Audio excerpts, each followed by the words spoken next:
Where will we go? That was a trick question. In fact, it was multiple trick questions embedded with a comment, a statement, an assertion. Where will we go?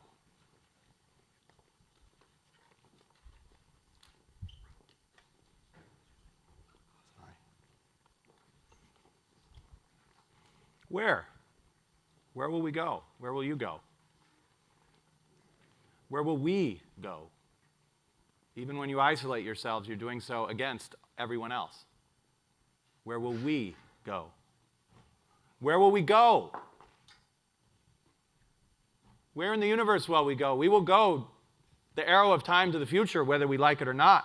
But what will that future look like? To what target will that arrow hit?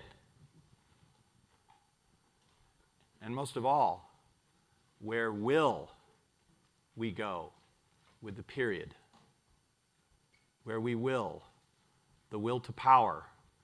Yes, Nietzsche. What we will create, what we will destroy, why we will do this. And this suggests the concept of free will. Do we have it? This is a conversation that confounds most people unless they sit down and really think about it. Do we truly have free will? How could we doubt this? But yet research is suggesting that maybe there is some doubt to our volition. Imagine something as simple as raising your hand. Raise your hand right now, please. Raise your hand. You've responded to my will, and by your own free will, you have raised your hand. Your cognitive system has allowed you to raise your hand, and of course, this is because you have decided to do so. There is nothing more free will about raising your hand, to pose a question, to struggle, to fight back with your hand in the air, but yet research is telling us, my good colleague Mohan Surf has told me that neuroscience is discovering that moment when you've consciously recognized that you are going to raise your hand, you have decided, I will now raise my hand. In your brain, there is a place where that has already been decided for you.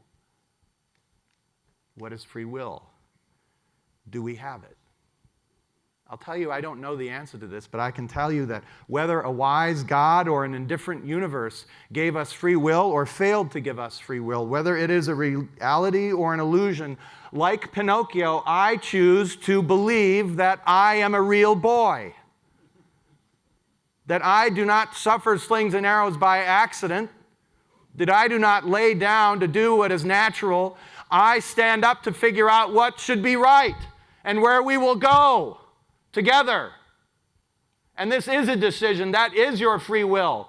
And even if it's not, even if that eternal optimist Camus was correct and we're pushing a boulder up a hill for no apparent reason, there is nobility in that struggle. And maybe one day by pushing the boulder to the top, it will fall off the other side and we will prove the gods of Olympus wrong.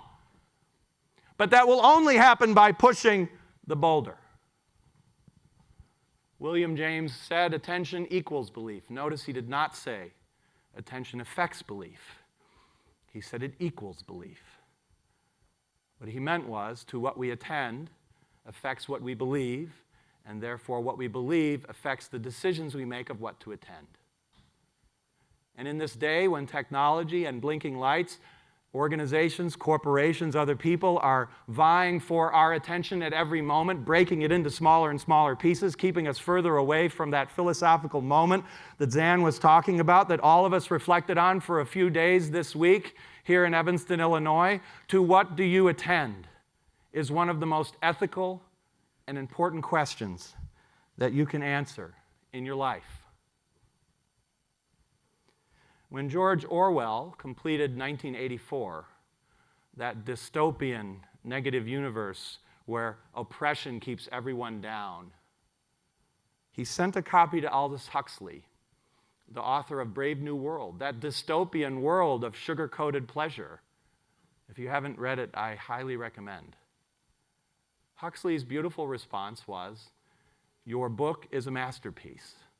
There is no doubt that this is one of the most important books ever written. However, I must disagree. I do not see this as a 1984 vision. I do not see this as the likely path. I cannot know for sure. I see a more likely dystopian path in my own book, Brave New World. where it is really our opportunity to wallow in our own short-term pleasures that keeps us off the focus on why we truly might be here. That keeping people down not by force of arms, but by force of desire and unmitigated instinct. It is with this question that I would like to conclude with the mission, not a right, as in this happens by accident, but a right for which we must fight, that our founding fathers articulated years ago. Life, liberty, and the pursuit of happiness, not just for the United States of America. We all live here. Thank you very much.